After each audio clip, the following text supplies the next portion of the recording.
My name is Southri. I live in Westcliff, and I'm presenting to you about xenophobia and the problems in our area. This is a little workshop that we're having today. I've got a set of people that will be talking to you about these kind of problems. Hi, I'm Jerusha and I will be interviewing Orleen on xenophobia. Can you please introduce yourself? Hello, my name is Orleen Naidu and I'm with the Westcliff Flat Residents Association. Does xenophobia affect the area you're living in? Well, just to say that I don't think that xenophobia has affected the community that I live in, but obviously there were incidents of xenophobia in other communities around Chatsworth, like Bottlebrush. Lots of people were displaced and affected during this period, but not so much directly.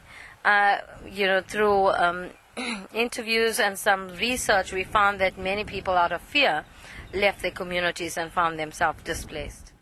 Why do you think other communities was involved in acts of violence during this xenophobic attack?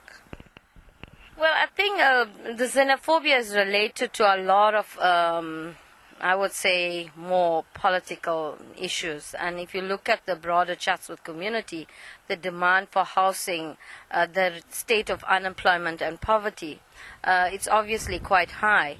And therefore, in times of desperation, people obviously look for other people, to really push blame on. Also, I think the media and the way it's exposed what has gone wrong in other provinces was some of the reasons why people, within some communities reacted so negatively.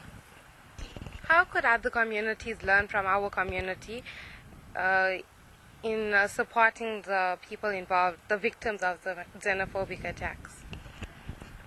I would think, setting the example ourselves, and it boils down to the fact that we have integrated as Indian and Africans, post-apartheid, shows that obviously we are a community that can accommodate each other.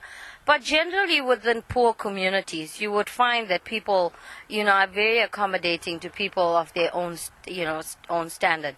If you look at the Bottlebrush community, you would find that a lot of the poor foreign nationals, many without even papers, settle in informal settlements. And obviously people accommodate people because they know they're poor, they're desperate and stuff like that. But I think generally within poor communities we can, we identify with each other and we can obviously help each other. As an organization within the Westcliff area, we obviously responded to the impacts of displacement. We were involved in helping a group of Malawans at the Chatsworth police station, where we actually physically went there and provided meals, bedding, and some kind of warmth during that period. Hello, hi, I'm Teresa. I live in the Westcliff Flats Resident Association. Okay, well, I think we just had some lengthy discussion around xenophobia in Chatsworth and how we as an organization have responded. But we just want to get a little more deep into the issue of xenophobia, and maybe one of the things we want to understand is, what are the underlying problems that created this kind of xenophobic attacks in Chatsworth? They acted so violently against the foreign people. Reason why? Because they feel that they came here to take their jobs and their place, and it's not that easy for them to do that. The thing is that they do a job that costs 30 Rand. The people that live in our area do jobs for 50 Rand. Therefore, the problem take place, and I think of all this, it's jealousy. Tell us a little bit about the other issues that affects people that make them so angry that they, reacted so violently towards foreign nationals. The kinds of drugs that are found in Chatsworth is mostly used by children under the age of 9 onwards. The most drug is called sugars, and people who get the drugs is from outside. The Nigerians bring it into our place, and therefore most of our children get into it and they cannot get out of it, and that causes like family violence, stealing, abuse, prostitution, and many more. Many people are fighting for obviously the basic stuff. Can you tell us a little bit about the kinds of things that people in the informal settlement are in desperate need of? Housing is the most important thing because they live in tents and they can't cater for their families. They got children that's sick, and another thing is they need a job. And the housing section, you have to give them houses because they're living in a terrible way, and because of rains and hailstones and all those things, that they can't live in tents. Things are getting damaged, and therefore they are desperate. They need a house, so the government must issue houses for them. In Chatsworth, the drugs are used mostly sugars, rock, mandrax, daca, cocaine. Sugars, mandrax, daca. My name is Savia, and I'm from the Westcliff Flats Residents Association, where drugs is heavy in the area. I'm talking from experience. I have 2 sugar addicts in my house. Both my boys are sugars. One is 25, one is 23. My elder one is very severely in sugars.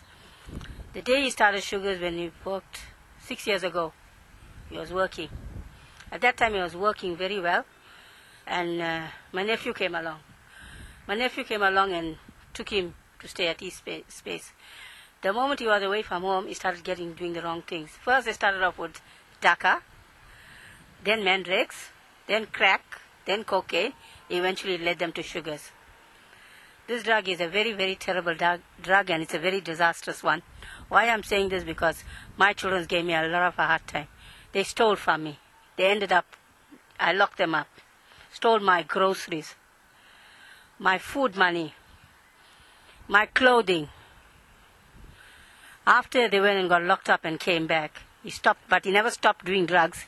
He's carrying on doing drugs. How he gets the money, where he gets the money, as long as he doesn't interfere with me or the father.